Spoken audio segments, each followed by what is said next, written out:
Fala pessoal, vamos começar aqui. Então, hoje a gente vai falar de táticas para atender atributos de qualidade na arquitetura, tá? Em especial, a gente vai falar de duas perspectivas arquiteturais, que é a parte de segurança e performance. Tá? Essa aula é baseada esses slides e essa aula é baseada no livro aqui do Rosansky Woods, tá? Software System Architecture, Working with Stakeholders Using Viewpoints and Perspectives. Tá? Então, vamos falar de segurança e de performance e escalabilidade na arquitetura de software. Então, em relação à segurança, né, o que é a qualidade que é desejada, né, em relação a esse atributo aí de qualidade? A segurança é a capacidade do sistema de controlar, monitorar e auditar de forma confiável quem pode realizar quais ações e quais recursos, né? E a capacidade de detectar e recuperar violações de segurança. Então, aqui um ponto central são os recursos, tá? A gente vai discutir aqui um pouquinho para frente, que para a gente identificar políticas, entre outras coisas mais, a gente tem que saber quais são os recursos e quem poderia ter acesso a esses recursos, né? E o restante é questão de controle e também de detecção. E com a aplicabilidade, né? Segurança hoje em dia está cada vez mais necessária, né? Qualquer sistema com interfaces acessíveis ao público, né? Com vários usuários, onde a identidade do usuário é significativa, ou onde o acesso a operações ou informações precisa ser controlado. Esse escopo aqui ele é um escopo muito amplo, né? Então, assim, hoje em dia, qualquer ou quase todos os sistemas de informação que a gente faz precisam de segurança de alguma forma. Existem alguns conceitos básicos na área de segurança, tá? E eles estão representados aqui em forma de anéis aqui, ou círculos, né? Que para representar de onde que vem, né, as informações e o que é o ponto central aqui, né? Então, o ponto central são os recursos, tá? O sistema ele vai ter recursos do tipo dados, APIs, processamentos, isso são recursos, tá? A gente tem políticas de acesso em cima desses recursos, tem mecanismos para controle aí de segurança em cima dessas políticas que foram definidas, e tem os principals, né, que são entidades, né, que podem ser pessoas ou outros sistemas, que precisam ter acesso a esses recursos. Então, a informação, na necessidade, ela vem aqui dos principals para os resources, e os principals têm que passar pelos mecanismos e pelas políticas de segurança para conseguir acesso aqui aos recursos, né? Para a gente aplicar a perspectiva de segurança, né, lembrando que, geralmente, a gente projeta a segurança quando a gente está projetando o software, né? Então, a gente precisa identificar quem são os recursos sensíveis, tá?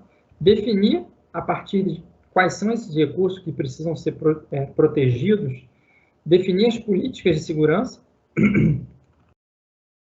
identificar ameaças ao sistema, quem poderia violar essas políticas de segurança e como, né? Implementar a segurança em si, né? Projetar a segurança, a implementação da segurança, e aí fazer aí uma avaliação dos riscos, né? E aí, se isso for aceitável, termina. Se não for aceitável, tem que voltar aqui para cima para poder identificar de novo essas ameaças, né? E aí projetar novamente segurança e avaliar novamente. Então, tem um loop aqui, né? Enquanto não tiver bom, né? Enquanto não tiver aceitável, você fica nesse loop melhorando aí o seu sistema de segurança. Existem algumas táticas conhecidas, né, para a gente poder aplicar segurança na arquitetura de um sistema. Primeiro, existem princípios de segurança que são reconhecidos, né, e são comuns de serem aplicados. E aqui tem um conjunto deles, né? Permite o menor nível de privilégio possível, né? Então, você não vai ficar dando acesso ao que as pessoas não precisam, né? Ou que os recursos não precisam. Então, você sempre delega o mínimo possível, menor nível.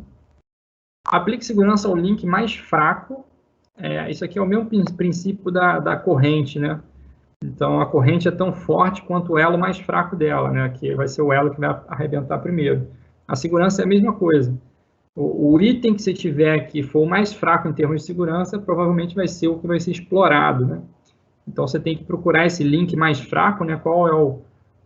O que você tem de mais fraco no seu sistema de segurança para poder melhorar ele e, com isso, melhorar a segurança geral do sistema.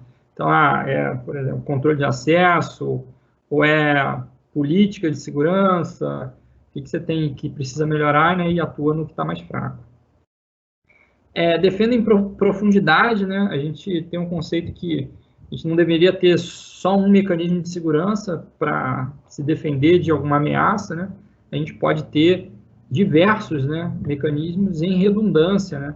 Você pode ter lá um mecanismo de controle de acesso, de autenticação, e ainda ter um audit trail, né, um log de autenticação, alguma coisa assim, para você, eventualmente, se alguém fizer alguma coisa não permitida no sistema, você ter como identificar quem foi, né? Então, a gente sempre tem mecanismos de redundância, né, para a parte de segurança, porque se um falhar, você tem outros, né?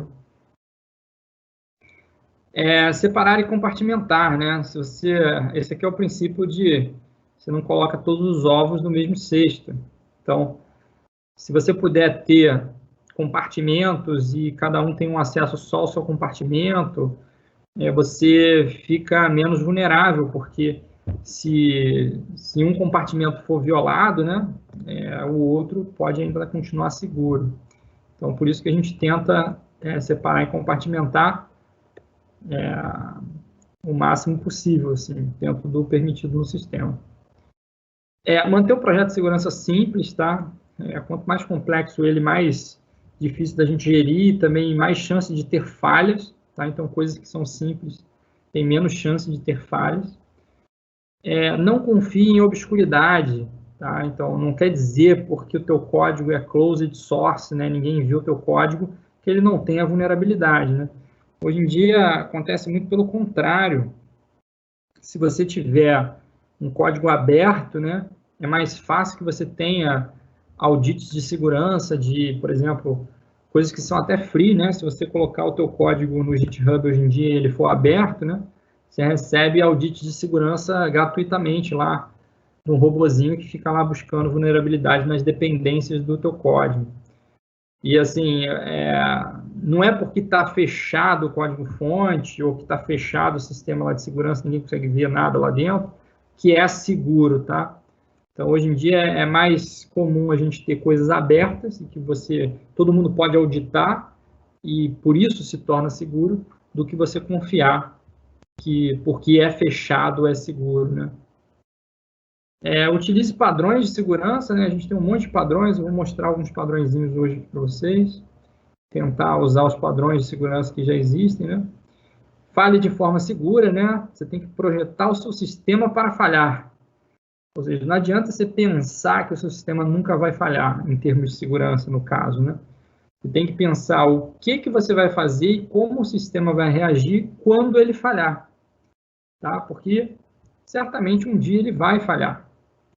Então, por isso que muitas vezes a gente gera sempre logs de auditoria, registros de alteração de dados e um monte de outras coisas para, quando ele falhar, a gente ter informações, ou então ele ter um modo de curto-circuito que ele, por exemplo, identifica que teve uma falha de segurança e para a operação de alguma coisa, entendeu? Para evitar mais danos. Tá? Então, tem que pensar o que o sistema vai fazer quando ele falhar. Assuma que entidades externas não são confiáveis, né? Então, se tiver alguém que é externo aí ao sistema, ele precisa se autenticar, ele precisa de autorização, né? Precisa ter logs, etc. e tal, para você garantir que ele não vai fazer nada de errado, né? Audite eventos sensíveis, né? Tem alguns eventos, né? Principalmente se você está mexendo lá em coisas que são reguladas, né? Contabilidade de empresa, registro financeiro, transações com banco, todos esses eventos são sensíveis e eles precisam ter logs e entre outras coisas para que você possa fazer a auditoria. Então, esses aqui são um conjunto de princípios aí já reconhecidos de segurança, né? E tem mais coisas, né? Tem mais táticas para a gente poder tentar garantir a segurança na arquitetura aí de sistemas. Autentique os principais, né? Tanto as pessoas quanto entidades, né? Outros sistemas que tenham que ter acesso ao seu sistema, né? Eles precisam se autenticar para poder garantir que eles são eles mesmos, né? E não são outras pessoas fingindo que são eles. Tá? Autorize o acesso, né? Ver o nível de acesso que ele tem, só dá acesso ao que realmente é permitido. Garanta o sigilo da informação, então, para isso, você precisa saber que informação que é sigilosa e não divulgar ela de forma inadequada, né? Garanta a integridade de informação, então, informação que precisa ser armazenada ou trafegada via rede e que é sensível, que pode ser modificada no caminho, ou que pode ser fraudada, né? A gente precisa ter algum tipo de mecanismo de integridade, né? Como assinaturas digitais, hashes, entre outras coisas mais. Tá? Garanta a prestação de contas, né? Que vem de prestação de contas, vem de accountability. Novamente, você ter um audit trail, né? Que você registra quem teve acesso àquele dado, quem fez qual operação, quando que fez, né? Para você garantir que se alguma coisa for fraudada, modificada, que as pessoas sejam responsabilizadas por isso. Proteja a disponibilidade, né? Tem um ataque conhecido, né? Que é o Denial of Service. Muitas vezes o sistema, a gente não tem nenhum rompimento aí de vazamento de informação, de confidencialidade. Às vezes o objetivo dos atacantes é justamente tirar o sistema do ar. Tá? Então, se proteger a disponibilidade, existem táticas, né, para tentar evitar o denial of service, né? Inclusive tem empresas que fazem isso como serviço na web, né? Se precisar e não tiver conhecimento, você pode contratar. Integre as diferentes tecnologias de segurança, tá? Então, assim, se você vai usar várias tecnologias diferentes, vou usar um firewall, vou usar um mecanismo de terceiro de autenticação, entre outras coisas, né? Não adianta eles funcionarem todos de forma isolada, eles já podem acabar precisando de integração para que você possa ter um sistema de segurança seguro único, né? Então, se você tiver cada parte separada, isolada, pode ser que você gere problemas por conta desse isolamento, né? Então, muitas vezes você tem que compartilhar credenciais entre várias partes do sistema para você poder ter as tecnologias de segurança unidas, né? Integradas. Providencia a administração da segurança, não adianta nada você implementar um monte de política, não ter ninguém olhando durante a operação para isso, né? E não ter alguém que possa configurar esses parâmetros e gerir a segurança, né? Então, você precisa ter uma administração de segurança. E utilize o máximo possível a infraestrutura de segurança de terceiros, né? Principalmente se você não é um produtor de tecnologia de segurança, né? É melhor que você pegue o que já está pronto e utilize, né? Então, por exemplo, se usar uma biblioteca lá de autenticação, né? É melhor do que você criar a sua própria biblioteca, porque provavelmente essa biblioteca de autenticação de terceiros, né? Se ela for confiável, né? Muita gente usar ela já foi revisada, corrigido bug, um monte de coisa, e ela vai ser mais fácil de utilizar e também mais segura do que se você fizer a sua própria. Há exemplos aí de preocupações de segurança, né? Por exemplo, alguns padrõezinhos, né? Se vocês conhecem, eu vou entrar aqui, né? O OASP Top 10. É o seguinte, né? O OASP é uma entidade sem fins lucrativos aí que deixa eu ver aqui o nome certinho dela.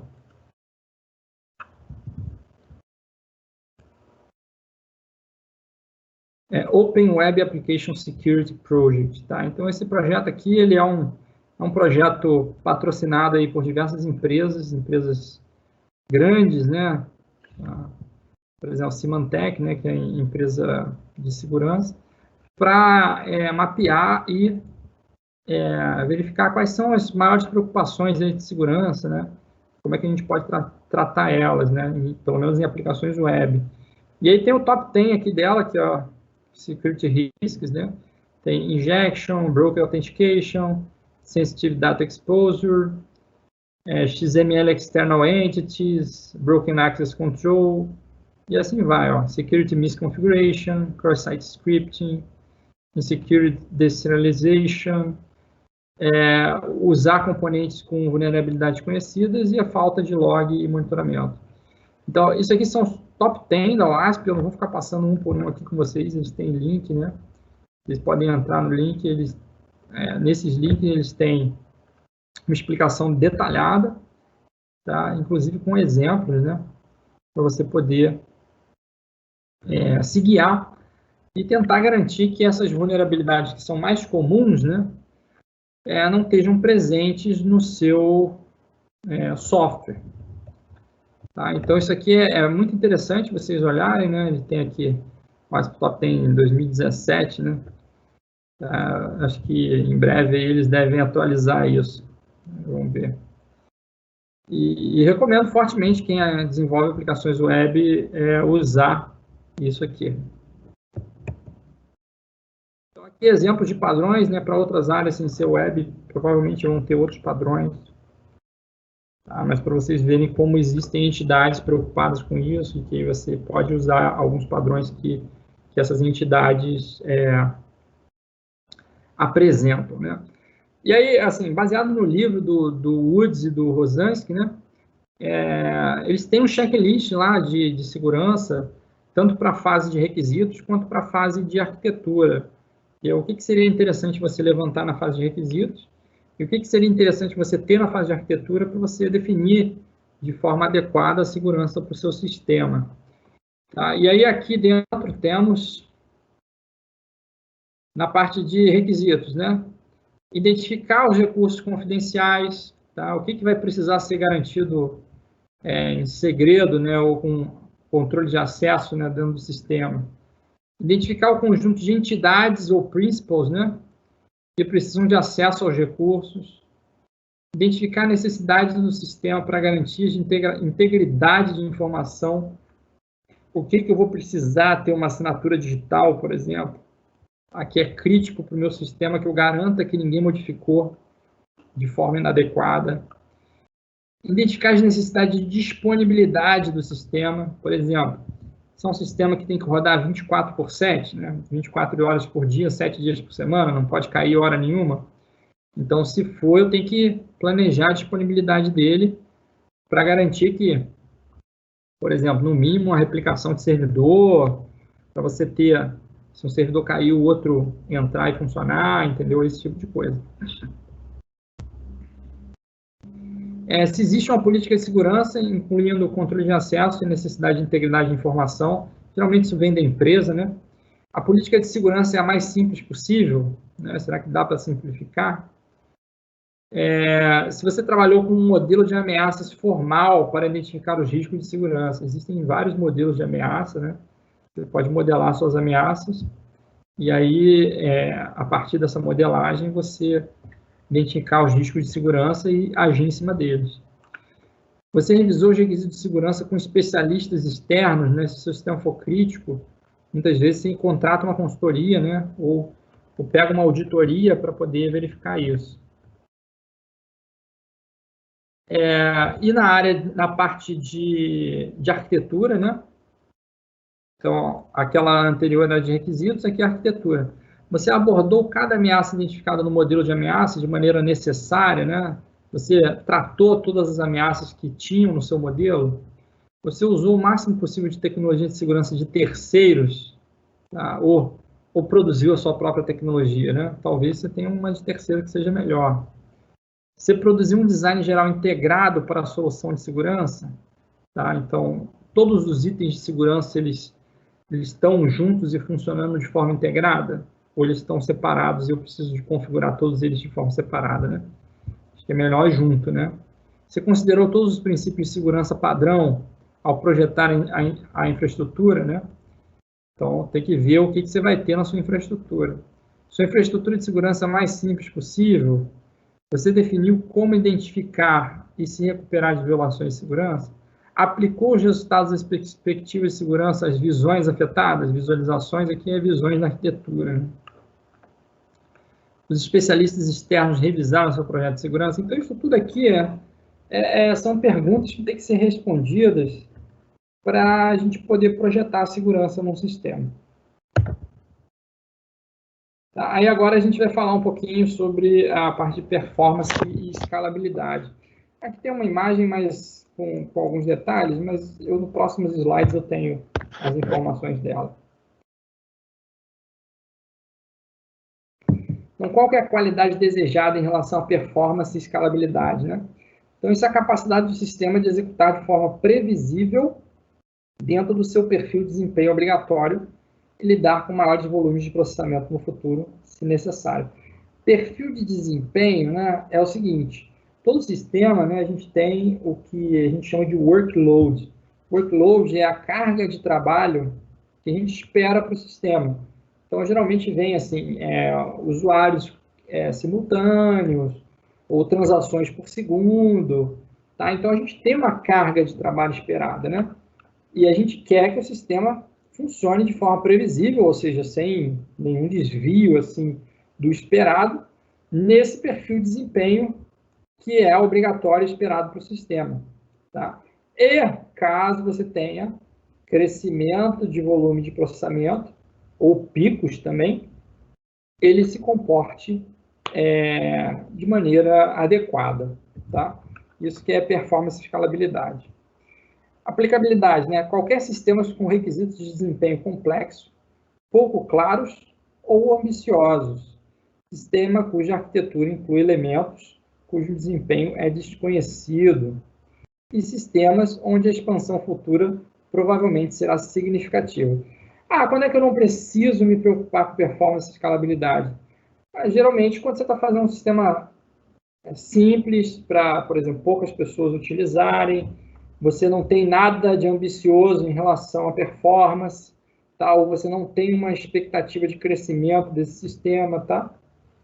Agora, se você tem expectativa de crescimento, se o sistema é complexo e você acha que vai precisar de carga nele, então é melhor você aplicar isso aqui.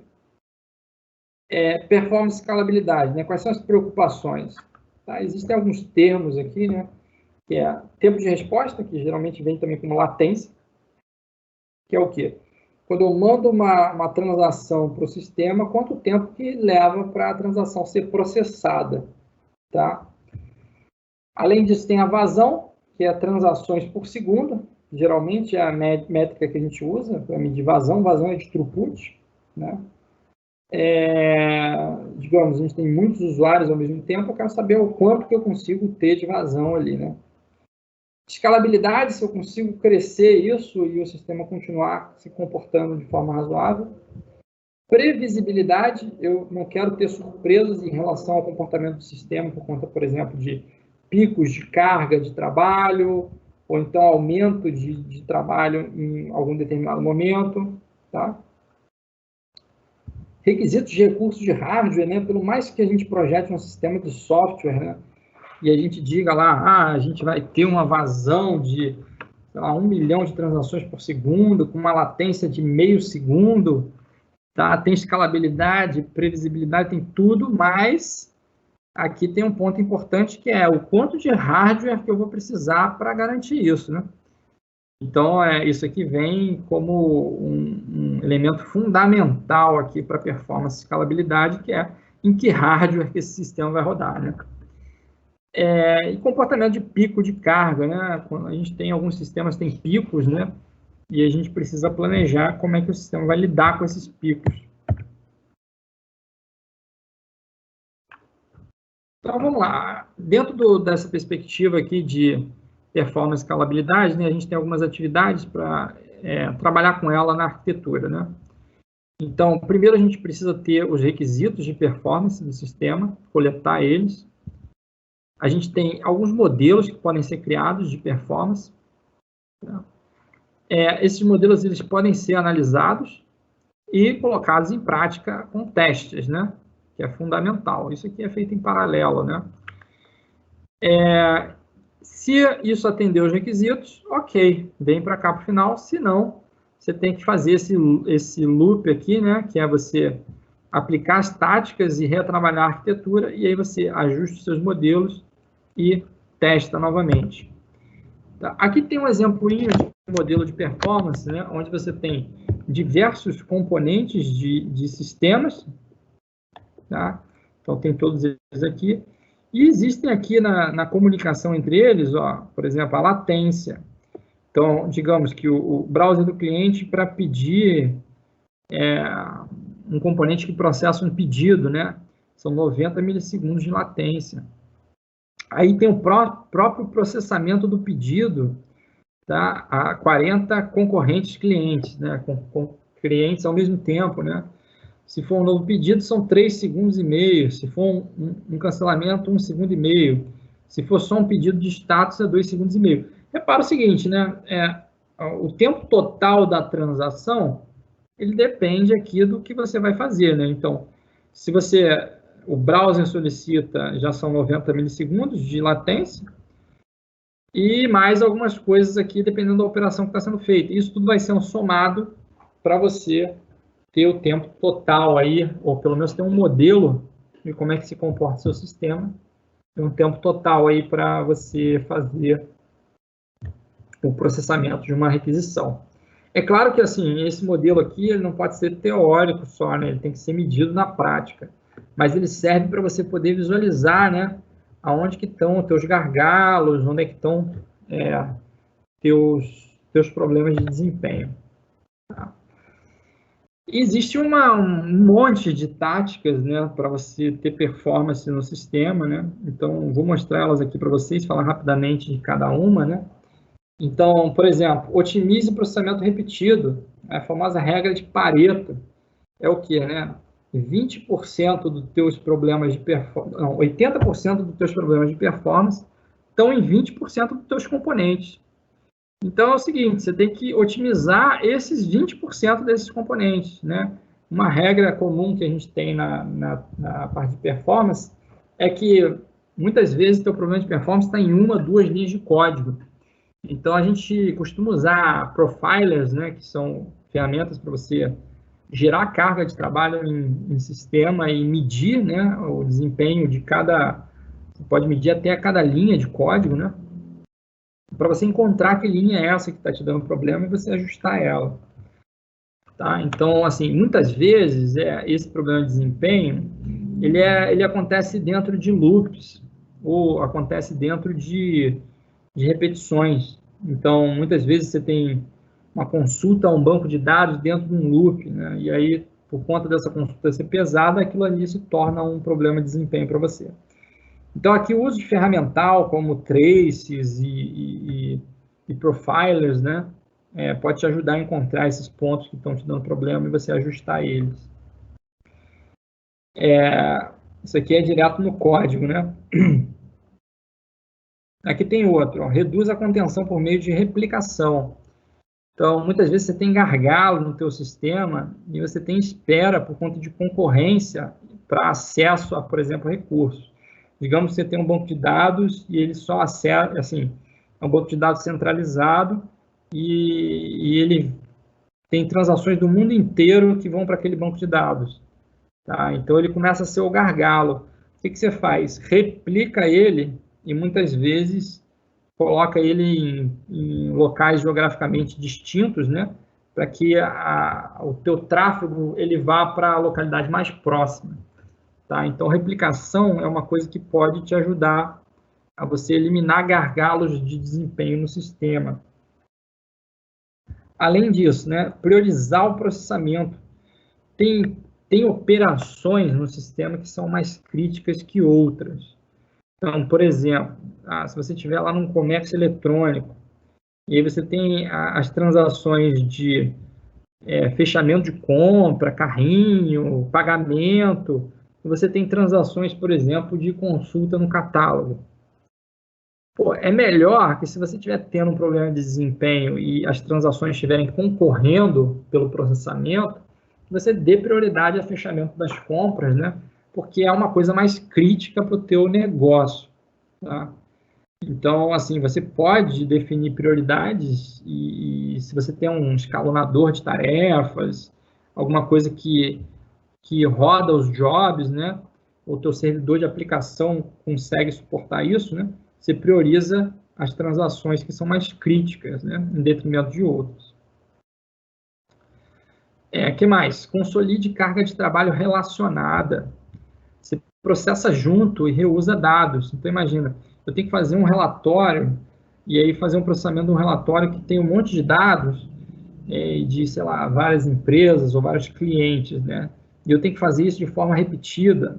Então, às vezes, você juntar e fazer grupos de processamento, tá? Ele vai facilitar e vai aumentar a performance, porque você reutiliza, por exemplo, consultas ao banco de dados, você reutiliza dados que você já carregou, você reutiliza até processamento, se der, tá? Então, quando você tem dados relacionados, né, você pode juntar eles para tentar melhorar a tua performance. Distribua o processamento ao longo do tempo, rodar mais tarde. Por exemplo, tem muita coisa que tem os sistemas, geralmente, né, eles suportam o trabalho humano, né? Então, a maior carga de trabalho em sistemas de informação é durante o horário comercial em dias de semana. Então, se tiver algum processamento pesado que você pode adiar, por exemplo, para de madrugada ou final de semana, né, você diminui a carga de trabalho do teu sistema por poder adiar, né, e distribuir melhor no tempo esse processamento.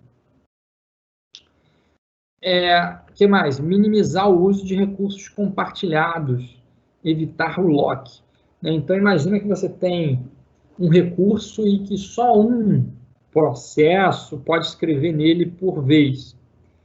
Então, se é um recurso compartilhado, né, você acaba alocando ele, né, por conta de sincronização e processamento concorrente, você trava o recurso e só um processo pode escrever naquele cara por vez. E quanto mais você tiver isso, né, mais você vai ter uma fila de espera. Se você tiver muita concorrência, né, entre esses recursos, né, entre o acesso a esses recursos, você vai ter concorrência e muito processo travado. Então, o que você pode fazer, né? Ou distribuir no tempo, ou evitar esse tipo de lock, né? Fazer replicações e depois, por exemplo, mesma coisa que a gente faz no JIT, né? Quando a gente tem múltiplas pessoas tentando alterar o mesmo arquivo, né? Depois você tem um processo de merge, né?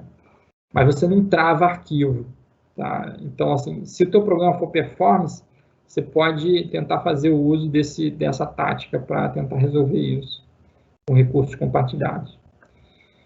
Reutilize recursos e resultados, cache. Eu não fui no banco de dados uma vez, busquei um monte de dados.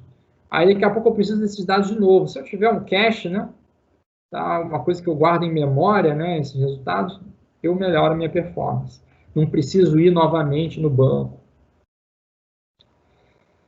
Particione e paralelize, né? Se for simples você fazer uma partição dos dados e você puder usar um esquema do tipo MapReduce para fazer um processamento distribuído, é super recomendado que você faça, tá? Porque isso diminui teu tempo de processamento e aumenta aí tua performance e escalabilidade. Só se for simples. Se for complicado, aí não, tá? Scale up, scale out. Melhoria de hardware. Tá? O scale up é o seguinte, eu tô com o meu servidor rodando numa máquina lá que é equivalente a um, sei lá, Core 3. Aí eu preciso de mais performance, eu posso simplesmente botar um processador melhor, ir para um Core 5 ou Core 7. Tá? Isso é melhoria de hardware, scale up. Scale out é multiplicar o hardware, mas também, novamente, quando o design do sistema suporta, tá? Então, imagina que eu tenho um processador rodando uma máquina, lá, um determinado processo, e aí eu posso botar 2 processadores, 3, 10 processadores, né, fazendo isso. O legal aqui é o seguinte, né, o scale-up ele tem um limite, né, da capacidade do hardware, né? Você não pode aumentar indefinidamente, digamos assim, verticalmente a capacidade do teu hardware. Ele vai ter um limite, quantidade de memória, etc. e tal. Processador, né? E o scale out ele funciona melhor para escalar o teu sistema. Então, sempre que a gente puder, né, projetar um sistema que pode ser escalado através de uma estratégia de scale out, né, eu boto mais uma máquina. eu boto mais uma máquina, porque aí eu não tenho limite, né? Tem que ser um sistema distribuído. É melhor do que você se basear somente em scale-up, né? Scale-up tem limite. O que mais? Degrade graciosamente. Contenção. Se eu sei que eu perco performance, se o meu sistema começa a parar de responder, por exemplo, em vez de eu ficar mostrando, sei lá, erro 500 ou então trace na tela, eu preciso ter uma estratégia para me dar uma resposta melhor para o meu cliente ou para o meu usuário. Então, por exemplo, o que muitas empresas fazem, né, que quando você já está negando serviço por conta de quantidade de acesso, é você basicamente criar uma fila ou então pedir para o cliente voltar mais tarde. Você fala assim, ó, a gente não consegue processar agora, mas você é o número X na fila e a gente criou uma fila aqui para te atender. Daqui a pouco eu te atendo. Ou então volte mais tarde, porque agora a gente está em pico de processamento e não consegue te atender. Tá? Use processamento assíncrono. Não faça o usuário esperar quando ele não precisa. Tá? Então, por exemplo, se você tiver tarefas que podem ser rodadas em background, ou você pode simplesmente rodar ela depois e já dar uma resposta para o cliente, você faz um processamento assíncrono, né? Dá a resposta e deixa um pedaço do processamento rodando enquanto você já deu a resposta para o cliente. Tá? Isso não diminui o tempo de processamento, mas diminui o tempo de resposta para o teu cliente, tá? O que é melhor para ele, né? Mais uma tática, relaxa a consistência transacional, tá? Por exemplo, quando a gente tem bancos de dados distribuídos e que são bancos de dados relacionais, né, que usam SQL, né? Eles costumam ter muita troca de mensagem para garantir que a transação ela roda nas várias máquinas distribuídas e de forma consistente.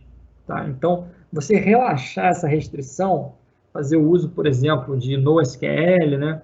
Ou você ter transações distribuídas que não são síncronas, né? Não rodam todas ao mesmo tempo e sincronizam toda a transação antes de fazer um commit dela, né? Pode aumentar muito o teu desempenho, por conta de evitar o processamento síncrono nessas trocas de mensagem, tá?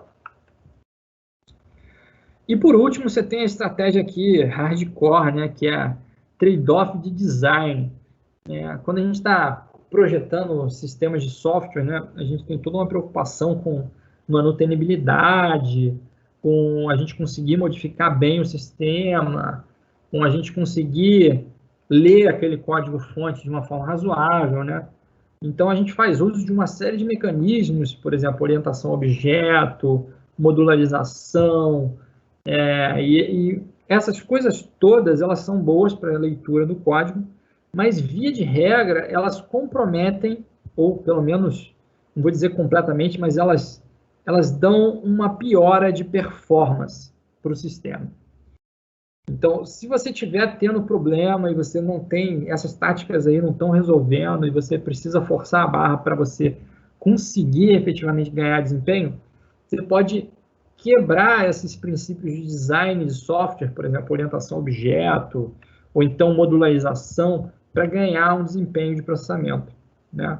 O código que roda mais rápido, te garanto, é aquele código que está todo escrito no main e não tem uma chamada de método, tá? Porque você não tem overhead de carga na pilha, de passar parâmetro para pilha de execução. Então, tudo isso, quando você faz chamada de método, né? Principalmente orientação a objeto, quando você tem lá getter e setter para tudo, né? Isso tudo vai piorando o desempenho do teu sistema. Então, se você tirar isso tudo, o teu sistema vai rodar muito mais rápido, é claro, a custo de comprometer a legibilidade, manutenibilidade e outros atributos aí de qualidade interna de software que a gente deseja quando a gente projeta e faz design de software, né? Então, isso foram as táticas, né? E o que você precisa considerar aí no teu levantamento de requisitos em relação à performance. Se você identificou as metas de desempenho, pelo menos em um nível alto, né, de alto nível, né, com as principais partes interessadas, por exemplo, quantas transações por segundo tem que processar, qual vai ser a carga de trabalho, qual é a latência esperada, esse tipo de coisa. Já vem na pergunta de baixo. Você considerou as metas de tempo de resposta e vazão, né? Que é tempo de resposta é latência e vazão é throughput. Faça suas metas distinguir entre o desempenho observado, tarefas síncronas, ou seja, resposta para o usuário, e desempenho real, ou seja, levando em consideração as atividades assíncronas, que é o processamento total. Você avaliou suas metas de desempenho quanto à razoabilidade, né? Não adianta nada você estabelecer uma meta que você não consegue cumprir, né? Não, eu quero ter tempo de resposta de meio segundo. E aí você tem um monte de processamento e não dá. Você definiu as expectativas das partes interessadas sobre o que é viável em sua arquitetura, né? Hoje em dia o pessoal quer usar microserviços para tudo, né? Às vezes não é o mais adequado. Tem algumas partes do sistema que precisam de uma performance maior e tem outras partes que nem tanto. Você definiu metas de desempenho no contexto de uma carga específica no sistema, tá? Então, essas metas de desempenho é com que carga de trabalho, com quantos usuários simultâneos, com quantos, por exemplo, transações por segundo tá rodando, e assim vai. E aí, na sua arquitetura, tem essa lista de verificação. Você identificou os principais problemas de desempenho em potencial da sua arquitetura? Onde é que tem gargalo? Onde é que rodam os processos principais, que são mais críticos, né? Onde é que a gente deveria se preocupar com desempenho efetivamente? Você sabe qual carga de trabalho o seu sistema pode processar? Você testou isso? Fez uma prova de conceito? Avaliou? Fez teste lá de performance? Priorizou as diferentes classes de trabalho? Você tem prioridade de processamento e o teu sistema suporta o escalonamento dessas processamento priorizado? Você sabe até que ponto a sua arquitetura proposta pode ser escalada sem grandes mudanças? Se eu tiver um pico, será que eu consigo fazer um scale out? Será que eu consigo fazer um scale up? E o quanto que isso suporta, né? Tudo isso você tem que testar. Não basta só modelar, não, tá, gente? Se você não testar isso aqui na prática, você nunca vai saber. Você identificou e validou suposições feitas em relação ao desempenho, né? Então, ó, validou, testou, né? Você já procurou oportunidade de relaxar a consistência transacional, especialmente se você está projetando um sistema distribuído em grande escala? Hoje em dia, boa parte dos softwares feitos aí já estão saindo de fábrica com NoSQL, né? NoSQL, assim, não tem consistência transacional, né? Não, pelo menos, entre as tabelas, né? Em uma mesma tabela, a gente deve ter algum mecanismo ali de ou merge ou lock, né? Mas entre tabelas, não. Você revisou sua arquitetura para armadilhas comuns de desempenho, né? Existe uma listinha lá, mas eu não trouxe aqui, né? Tá só no livro, quem quiser pode dar uma olhada no livro do Rosansky e Woods, né? Lá tem algumas armadilhas comuns de desempenho, né? Isso tudo para você tentar ter desempenho a priori no teu sistema, né? Que é projetado na arquitetura, e não ficar aguardando você ter o problema de desempenho para efetivamente correr atrás dele, né? Tá, então, o que a gente viu hoje? Tá? Perspectivas arquiteturais, tanto da parte de segurança, quanto da parte de performance e escalabilidade. Tá? Na semana que vem eu vou trazer mais alguns atributos, né? A gente pode falar aí de tem, acho que, usabilidade, evolução e disponibilidade, tá? Para a gente falar.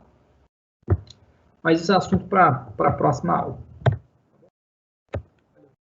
Obrigado e até a próxima.